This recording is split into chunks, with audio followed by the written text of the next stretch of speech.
servent essentiellement à développer des canaux de distribution physique. Mais alors, dans un monde digital dans lequel nous sommes, nous vivons tous, quel est l'avenir, au fond, pour le commerce bel et bien physique? Sylvain Bartholomeu, sur cette question. Alors, on constate quand même que l'avenir est au phygital, c'est-à-dire un bon rapport entre le physique et le digital, et notamment à une expérience client qui va mixer les deux. Ouais. Ça, c'est important.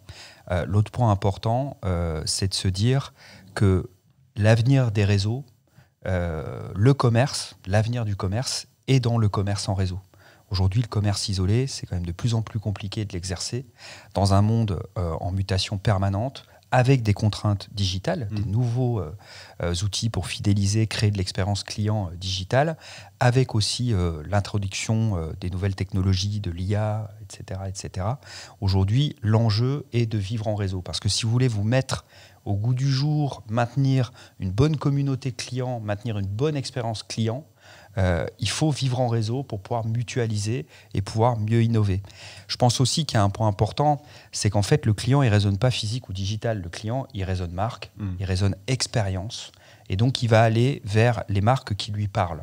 Donc, l'enjeu aujourd'hui pour les réseaux, c'est de créer des communautés de fans, de créer des communautés de clients fortes pour pouvoir s'adapter, faire évoluer leurs pratiques, maintenir des nouvelles technologies physiques, digitales, pour rester compétitif dans le temps.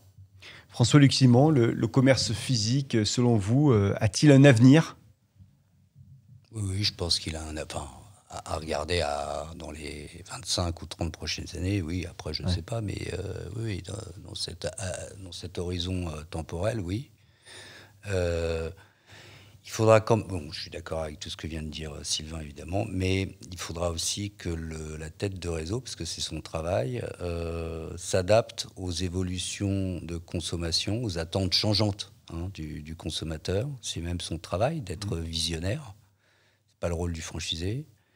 Ça veut donc dire qu'un franchiseur aujourd'hui doit être au top sur les datas, sur les nouvelles technologies. Je ne vais pas vous y dire ce que c'est, mais on voit bien, parce que ça conditionne avant l'expérience client, pendant l'expérience client, après l'expérience client, c'est omniprésent.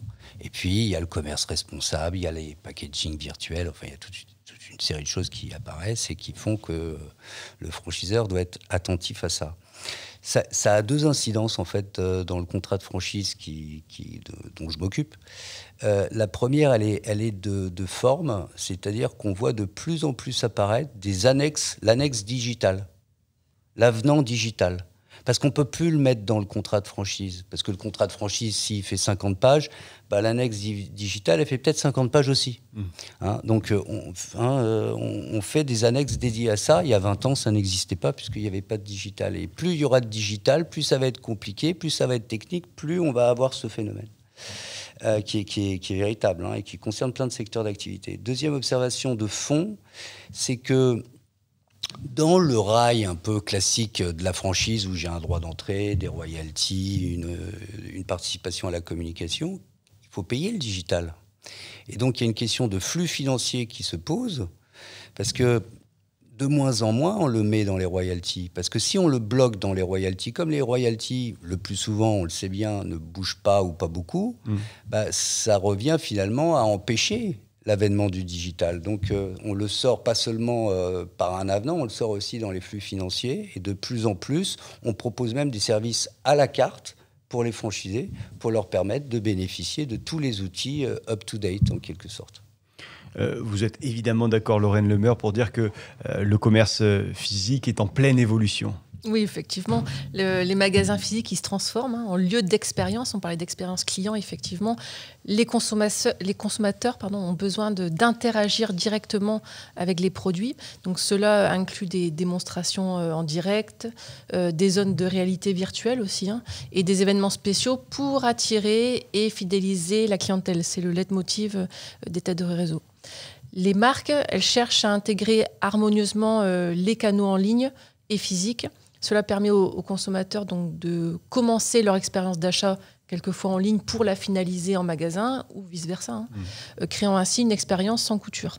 Donc en résumé, bien que le paysage du commerce physique soit en évolution, il reste essentiel pour les marques de créer des expériences qui sont uniques et de s'adapter aux attentes changeantes des consommateurs, tout en intégrant efficacement les nouvelles technologies.